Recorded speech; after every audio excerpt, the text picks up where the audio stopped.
ترقی کے اس دور میں بھی ہمارے کچھ علاقے بنیادی سہولیات سے محروم ہیں۔ منسیرا سینٹرل جیل سے لے کر لساں ٹھکرا تک جانے والی سڑک کئی سالوں سے ہستہ حالی کا شکار ہے۔ یہ سڑک صرف ایک راستہ نہیں بلکہ ہزاروں لوگوں کی زندگیوں کا حصہ ہے۔ افسوس کے ساتھ کہنا پڑتا ہے کہ آج تک اس پر توجہ نہ دی جا سکی۔ جگہ جگہ گہرے گڑھے، بارش کے دنوں میں کچرا اور پانی، ایمبولینس، موٹر سائیکل اور چھوٹی گاڑیوں کا گزرنا مشکل، مریض، بچے، بزرگ، خواتین سب ہی متاثر۔ ہمیں کوئی بڑی سہولت نہیں چاہیے، عوام کا کہنا ہے ہمیں کوئی بڑی سہولت نہیں چاہیے، صرف ایک اچھی سڑک درکار ہے۔ ہم پاکستان کے شہری ہیں، ہمیں بھی بنیادی حقوق دیے جائیں۔ یہ سڑک ہمارے لیے روز کی آزمائش ہے، خدارا اسے بہتر بنایا جائے۔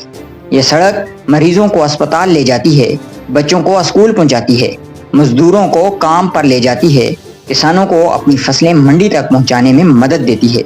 براہ کرم اس سڑک کو بہتر بنا کر علاقے کے لوگوں کی زندگیوں کو آسان بنایا جائے۔ ہم صرف حق مانگ رہے ہیں، خیرات نہیں۔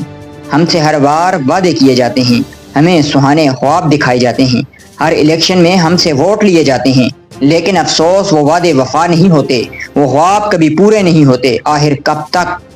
کیا ہم ہمیشہ اس حال میں رہیں گے؟ کیا ہم ترقی کے اس دور سے ہمیشہ باہر رہیں گے؟ ہماری عاجزانہ گزارش ہے کہ اس سڑک کو مکمل کروایا جائے تاکہ ہماری آنے والی نسلیں آسانی سے زندگی گزار سکیں۔ سڑک کو فوری مرمت اور تعمیر کا آغاز کیا جائے، نکاسی آب کا نظام بہتر بنایا جائے، سڑک کو پختہ، ہموار اور محفوظ بنایا جائے۔ نمائندے صرف وعدے نہ کریں، عمل سے ثابت کریں۔ یہ سڑک صرف مٹی اور گھڑوں کی نہیں، یہ ہماری امیدوں، ضروریات اور زندگیوں کی راہ ہے۔ اگر یہ ویڈیو آپ کو پسند آئی ہو تو برائے مہربانی اسے آگے شیئر کریں تاکہ یہ آواز ان ذمہ داروں تک پہنچ سکے جو اس مسئلے کا حل نکال سکتے ہیں۔ ہو سکتا ہے آپ کا ایک شیئر ہزاروں لوگوں کی زندگیاں بدل سکتا ہو۔